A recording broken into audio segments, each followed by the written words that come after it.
Alrighty, so no big intro on this one. This is the first version of 22-100 that exists, if we're going to say it that way. And this came out in 1958. Very exciting. Again, this one is pretty messy, unfortunately. But the first third of it is kind of a disaster. But then the second 2/3 of it have got some absolute gems. So it's very impressive to see. So let's just get right into this. So what I'm going to talk about, obviously, 1958. Again, I found this PDF scanned by somebody else who scanned them and put them in. I didn't find them in the Army for Lessons Learned library, which, kind of tells you everything you need to know. Alrighty. So remember the last manual, we sort of went through the intro stuff and how it was a little bit of a deal. Well, some of that stuff got copied over to this one. And so what I'm going to show you is sort of the ensuing disaster when you have the wrong assumptions going forward and then nobody has sat down and argued them to make sure that they make sense. Okay. So I'm going to show you why things are so confusing. So again, I'm reading this slide for people that are listening to this. So the purpose of this manual, this was on page 2, the purpose of this manual is to provide military leaders actual and perspective with practical guide for applying the principles of leadership, right? In the ultimate sense, leadership is not inherent. Remember this, remember that, pay attention.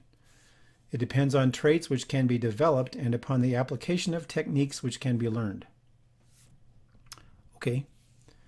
It is an art which can be acquired, cultivated, and practiced by anyone who possesses the mental and physical ability and the moral and ethical integrity expected of a commissioned or non-commissioned officer. So that's from the 1951 version, no change. But once again, we still have, it's not inherent, but it's an art. Okay, so just remember the difference between art and inherent. So then we go down to the second page. It says, despite this guide, it constantly must be borne in mind that successful leaders of the past were not all of the same pattern, nor did they all use the same methods of attaining success. All of them, however, consciously or unconsciously understood the basic concepts of leadership and successfully practiced many of the techniques presented in this manual. That's from 1951 as well. Cool, but remember that. Pay attention, don't forget. Okay, so they changed some of the definitions in the 1958 version. So real quick, let's look at those. So a leader, person who possesses qualities necessary to direct others. A title used for persons in charge of units smaller than a company. So true, you have team leader, squad leader, platoon leader. Okay, but suddenly we've got the title about what somebody does and their position. Not great. So next is commander, the title of an officer in charge of a company, battery, or larger unit. So, okay, so once again, the definitions are muddy because if we're going to say a leader is a person who possesses qualities necessary to direct others, can a commander also be a leader? Well, here's where they get themselves all confused. Note, this manual makes no distinction between the terms commander and leader, as the fundamentals of leadership are applicable at all levels of command. Okay, so then why did they make the distinction in the definition of leader? It's like they're confusing themselves. Anybody can be a leader, a person who possesses qualities necessary to direct others. Correct. Leave it alone. All right, characters of leadership or characteristics. The military profession has no monopoly on leadership. In every walk of life, in every industry, in every government, in every phase of human endeavor, there are leaders. Progress and success are dependent upon the quality and efficiency of leadership. Great statement. All right, now, once again, switching back and forth.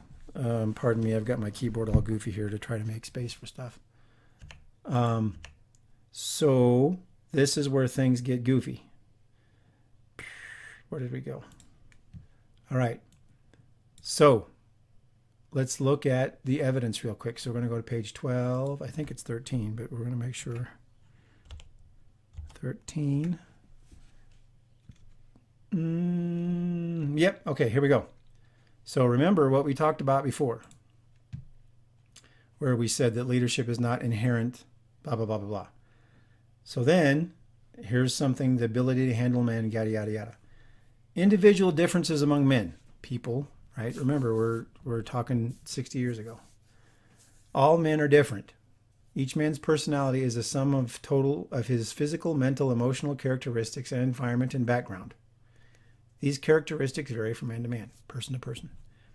Physical and mental characteristics help to determine types of work for which a person is best suited. They also indicate the types and intensity of physical work they can be expected to perform. You're going somewhere, right? Some people are better at jobs requiring mechanical ability or dexterity. Others are capable of performing complex mental tasks requiring application, reasoning, and intellect. If a bright individual is given a dull job, they may become bored and resentful.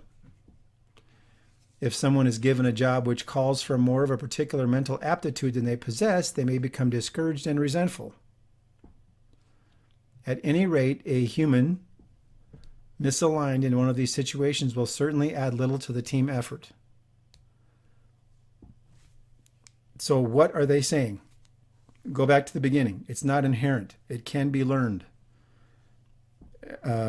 There's no evidence. It's an art. It's all that sort of stuff. And then right here, this is 6 pages later, they say people have different aptitudes. And if you take somebody who's good at something and put them there, they're going to be great. If you put them opposite, they're going to be terrible. So they've got that right. But their assertion 6 pages before is that anybody can do it and anybody can teach and can be taught. Which is it? Pick one. I think you know which one I pick. This is correct. So they state it right here, clear as day, but whoever wrote this and put this together was cutting and pasting and didn't go and read it for continuity. Because look here, emotional characteristics are particularly important parts of a soldier personality. The way they react to difficult problem, danger, or hardship all must be understood by the leader. Under pressure, one person may become angered and another may quit or run away. Still another may react very calmly. Okay, so we just have said that everybody's got different ability, but earlier we said anybody can learn this stuff. No, you can't have it both ways. This part is correct, and we know it's correct. So their assumptions are confused. They're confuzzled, right? My favorite word. Let's see if we can do this. We're going to do this. It's going to be a little messy because I have to have my notes on what pages I'm going to, because it's a lot easier than me scrolling and making everybody dizzy. All right. So here's another thing they did. They came back. Remember we had 19 essential leadership traits? Well, we're back to 14. But they added loyalty, right? And they got rid of, I forget the other one they got rid of.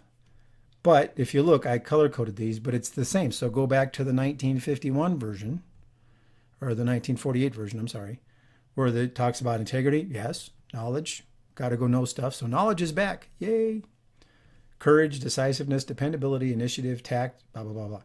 This is what's so great about this manual. It says it's not an all-inclusive list. Well, the thing is I disagree. It should be fewer, right? It should be integrity and a whole bunch of examples of integrity. Humility, absolutely. Empathy, absolutely. Vigilance, right? Because remember, if you go to the 1948 version, I put all that stuff. So, but here's what I love about this manual. So I'm just going to scroll down real quick. So to develop your personal integrity, here's a checklist. Now, I know we said leadership is a philosophy, not a checklist, but this is some good guides. Practice honesty and truthfulness. Be accurate and truthful in all your statements, both official and unofficial. Stand for what you believe to be right. Now, look at that. Stand for what you believe to be right. Whenever you are tempted to compromise, place honesty, sense of duty, and moral principles above all else. There's a reason for that. There's a reason that I highlighted that. And that is because of this one. So I'm not going to go through all of them. When I launch my website, I'm going to have all these posted so you can look at them. But then knowledge. Your knowledge should not be limited to military subjects. Here's all the things to do to develop your knowledge. Unbelievable. Be alert. Remember we said knowledge is vigilance. Be alert, listen, observe, conduct research on matters you do not understand. Evaluate your experience and the experience of others. Vigilance. Anyway, I'm going to go down to this one because this is something that I don't know that we've talked about enough, but we should talk about it now. All right, so that is loyalty. Now, what did we just say about integrity? Do what is morally right. If you put these next to each other, I guess I should have done that. All right, loyalty. This is the quality of faithfulness to country, the army, your unit, and your seniors and senior and subordinates. Okay? This quality alone can do much to earn your confidence, the confidence and respect of your senior and subordinate associates. Your every action must reflect loyalty to your command. Be careful not to betray the command by discussing its problems outside of your organization. Now that's common sense, right? You don't go and tell people that your organization is a dumpster fire. So, to demonstrate the quality of loyalty, be quick to defend your subordinates from abuse. Absolutely. I had that happen 3 different times in my life where the big bosses wanted to crush the spirit of one of my guys that messed up. Well, one time it was a woman, one time it was a man. One of my people that messed up, and I went and stood in front of him and said, "You yell at me, I'll go deal with them. You don't get to skip me to go yell at my people." And both times I won. That's all I had to say. I said, "Because unload on me. I'm not bringing you somebody else to abuse. You abuse me, I'm responsible for that." And the one time they grumped at me, and the other time they wilted. That's all I'm going to say. So here we go. Never give the slightest hint of disagreement with order from your senior when relating instructions to subordinates. Practice doing every task to the best of your ability and wholeheartedly support your commander's decisions. Never discuss the personal problems of your associates with others. That's obvious. Stand up for your country, your army, your unit, and your associates when they are unjustly accused. Unjustly accused. Never criticize your seniors in the presence of subordinates, nor permit such discussions. That's great, right? But this is the one that bothers me. Never give the slightest hint of disagreement with orders from your senior when relating instructions to your subordinates. And then practice doing every task with the best of your ability. Well, here's the problem. What if the person that's in charge is doing something immoral? What if they're doing something illegal? What if they're doing something unethical? What are you supposed to do? Right? You can be loyal to a fault. Loyalty is also saying no. Loyalty is no. Here's the higher ethic. Here's the higher standard. If you try to be loyal to a person, the person is going to be flawed. So you have to keep an eye on that person to make sure that they're staying loyal to the ideal as well. If you've got a boss that makes sound decisions, doesn't ever put you in a position where you have to choose between what the boss says and being ethical, moral, legal, then fine. That person deserves your loyalty because they're not putting you in a bad position. There's a couple times where I made a decision where I said, I want everybody to leave. I'm going to do this thing. And they said, why? I said, because I'm going to do something that's a little gray and I don't want anybody to be a witness to it because if it comes back, I want to be the only one that gets in trouble. And everybody looked at me and they're like, we'll be fine. I said, I don't think you'll be fine. I just don't want there to be an issue. Right? we don't need that. But the thing is that there has to be a higher ethic that you're loyal to. Right? If we go back to the beginning with the integrity thing, it says make sure that you're doing all that sort of stuff and being loyal. But what's the highest order is integrity. Right? I keep using the My Lai massacre, but there's a whole bunch of people that should have been told that loyalty is saying, no, we're not going to murder civilians. We're not just going to blow up civilians. We're not going to do that. And if they get fired, fine. They're at the court-martial. What happened? Well, they ordered me to go kill civilians and I didn't want to do it. You win. But sometimes all it takes is somebody to come in and go, what are you doing? And then it just stops. Right? I mean, that happened in the My Lai massacre. They're just going on this killing spree. And all of a sudden somebody comes over the radio and says, stop what you're doing. And everybody just stopped. It was like a light switch because somebody stepped in and did the right thing. So you have to make sure that you've got people that are making the right decisions in the chain of command or in the leadership scheme. You've got somebody who's a megalomaniac and is only doing stuff to make money and only doing stuff to make themselves grandiose and only doing that. And they come along and say, hey, we got to do all these cuts because my bonus is going to go down if we don't start making some more money. You go, really? Why don't we cut this program over here that's completely redundant and doesn't do anything? Why don't we get rid of this system that costs us a bunch of extra hours? Why don't we, you know what I mean? So loyalty is complicated, but the best way to keep loyalty is you have to have integrity. Everybody's got to have integrity because then loyalty is great. But if somebody's doing shady stuff and they happen to be your boss and you're going to be loyal to them despite, then you have no integrity. I babble, but realistically, loyalty's sticky. All right, what's next? All right, so this is the last part that I wanted to talk about because so they got all this right, all these ideas. Judgment. I love this one too. Judgment's weighing facts and possible solutions. To improve your judgment, practice making estimates of the situation. Anticipate those situations of the profession that require decisions so that you're prepared when the need arises. That's vigilance. Be careful to avoid making rash decisions, of course. Now, leadership principles, this is great because we had this in the 1951 version, be technically and tactically proficient. And then it goes through, here's some ideas. But my favorite thing is here, once again, we've said that anybody can learn how to be a leader. Anybody can study. Anybody can acquire the art. The first thing about be technically and tactically proficient, seek out and foster association with other capable leaders. Observe and study their actions and application of leadership techniques. So I thought everybody was capable. They're not. They're saying it right here. So they're giving instruction that's correct, but the assumptions are wrong at the beginning. All right. I'm sorry for rambling. Let me see if there's anything else. There's another one on here. Oh yeah, this is another great one. By study and thorough frequent visits to subordinates, familiarize yourself with the capabilities and limitations of all elements of your command.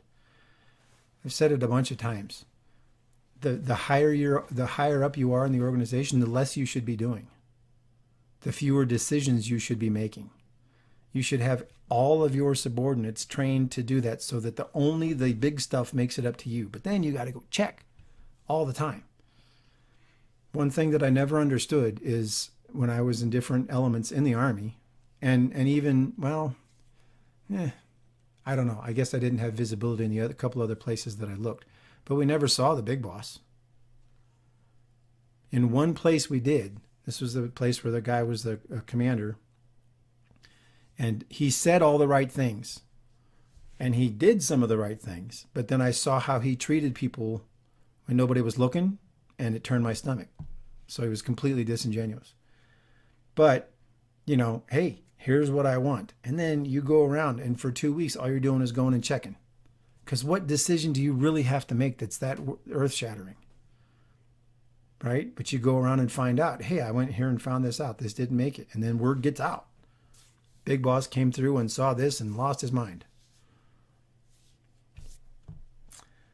So anyway, yep. So that's enough of that. I mean, a bunch of great advice in here, a bunch of great things to do. But here is where I got super excited because this part they got right as well.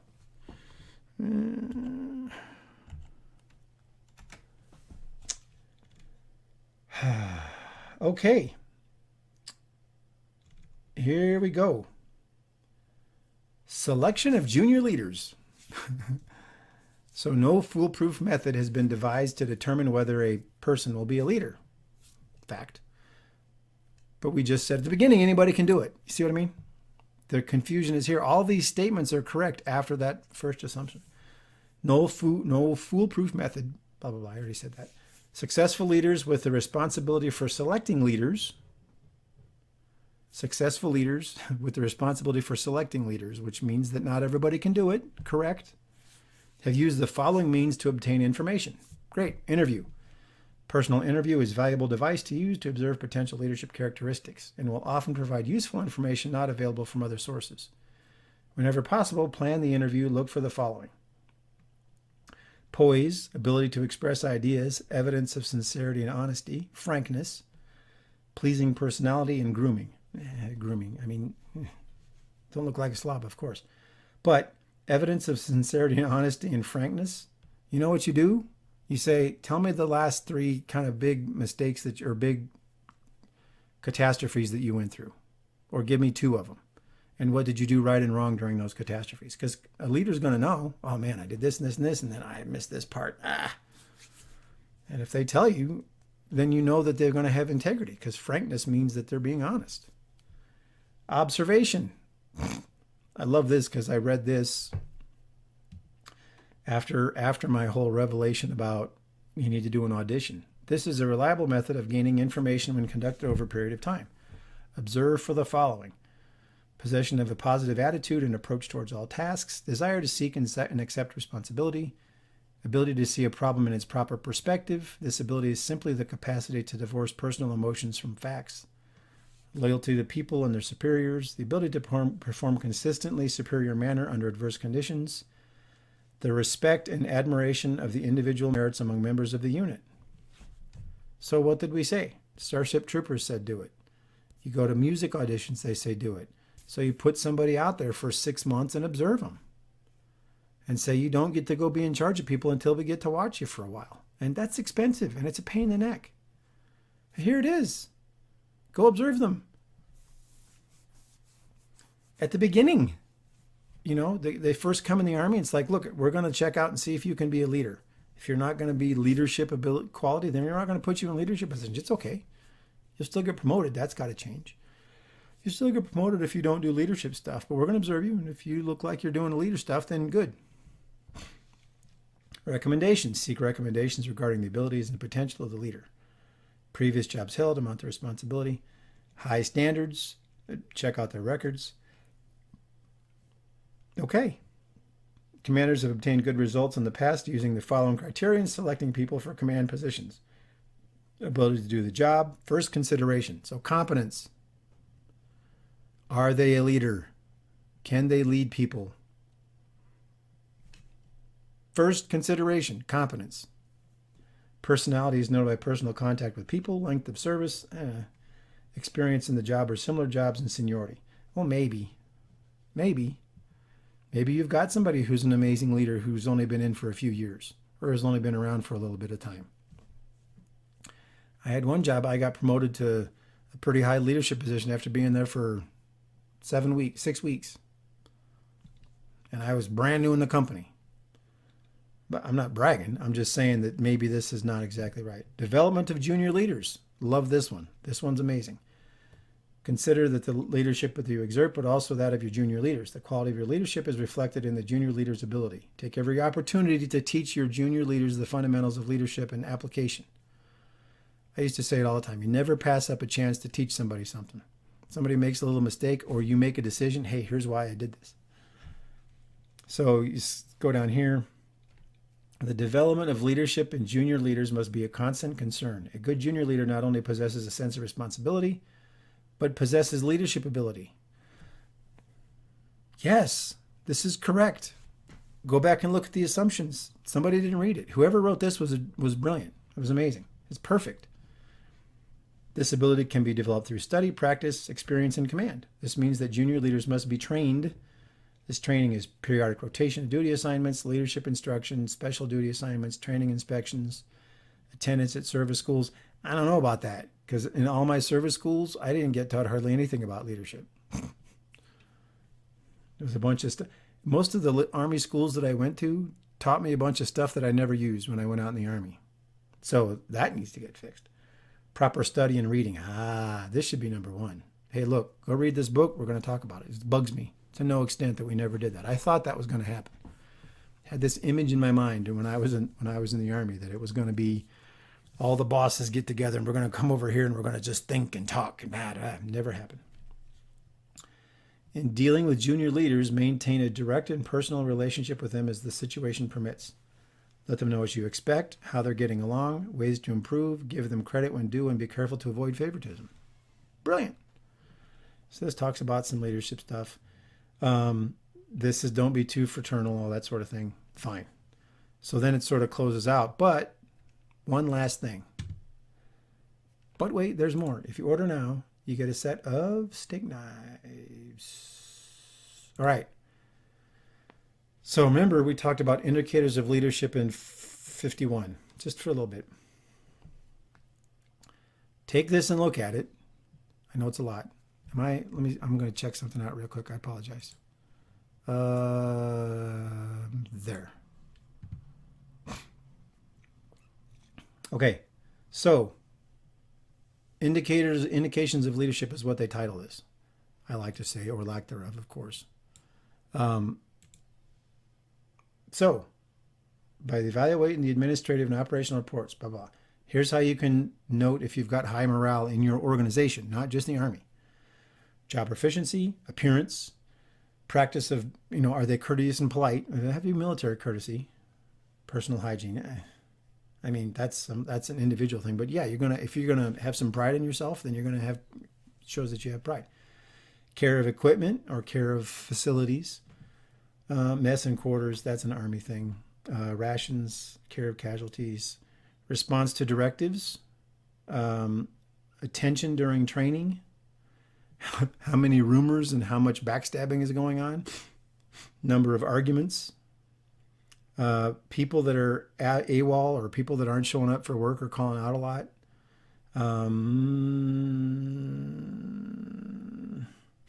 Self-inflicted wounds. Yeah, that's a bad sign, right? So this bottom part's more Army. Evaluating discipline, attention to detail, arguing again, that's morale. People not showing up, talking back, going out and doing crazy stuff when you're out on the company dime.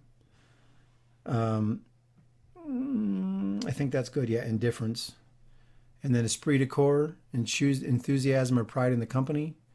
A good reputation among other subordinate organizations or peer organizations, competitive spirit, hey, let's do better this month than last month, or let's do this, or let's do that. Pride in the traditions and history of the organization. Proficiency. Now look, appearance and condition of weapons and equipment. I always talk about it all the time. Sometimes your weapon is a laptop, but do you keep everything clean? Is stuff organized? Is everything picked up?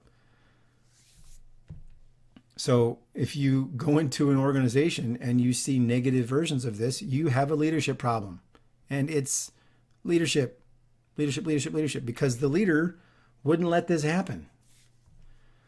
I tell this story all the time. Everybody has their story about the microwave. I went in one day because I was going to heat up my lunch. Or no, I think it was my breakfast. And I walked in. No, I was going to heat up my coffee. That's what it was. Walked in the morning. I just had gotten there first thing in the day. Walked in and smelled something terrible. Went and opened up the microwave, and it looked like, well, you can imagine how bad it looked. So I left it. And I left all of the stuff that was around it. And I waited until just before everybody was ready to start working. I called them all in. And I said, hey, you guys have been asking for these 4 or 5 things. Here's the way you treat what we have. Now, I don't want anybody to touch this. I'm going to personally clean this out. And if I see it filthy again, I'm getting rid of the thing. Right? And that set that example. Never had a problem with it again. Because everybody was embarrassed that somebody had let that happen. So if you've got these problems, you have a leadership problem, and it's just leadership. It's nothing else. And if the leader starts making excuses, there's a problem. This should be fixed immediately. This should be started right away. What they don't have on here is safety. And I don't know you can do a lot of dangerous things safely. And I don't mean in a paranoid manner. You still have to do the dangerous thing. But I think that safety should be on here somewhere. Are you conducting operations and doing all these high chaos, high impact, high intensity things, and you don't have any, preventable accidents? Because sometimes stuff just happens, but not as often as you are if you're paying close attention. I mean, some of the most highly disciplined, highly trained organizations in the military do some super dangerous stuff and nobody gets hurt because they train and all that sort of stuff. So anyway, 1958, this was great. The developing of subordinate leaders and how to identify them was great. Still doesn't talk about how to identify the talent. And these sort of guidelines on how to develop the leadership traits and all that sort of stuff, all of that was great. The assumptions were a mess.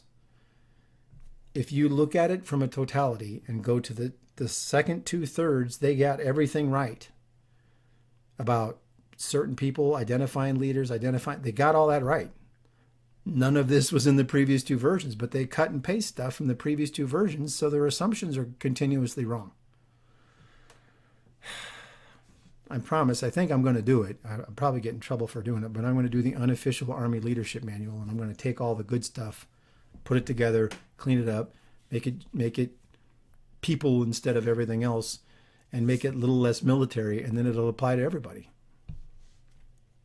Anyway, I hope you enjoyed this. I'm having a lot of fun doing this. It's really neat to see. And once again, a bunch of this stuff was correct, and it was 50, 60 years ago. So none of these ideas are mine. They're already there.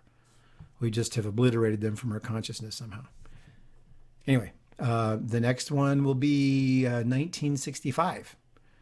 And that one is interesting as well. So that's all that we have for now, and I hope you have a great day.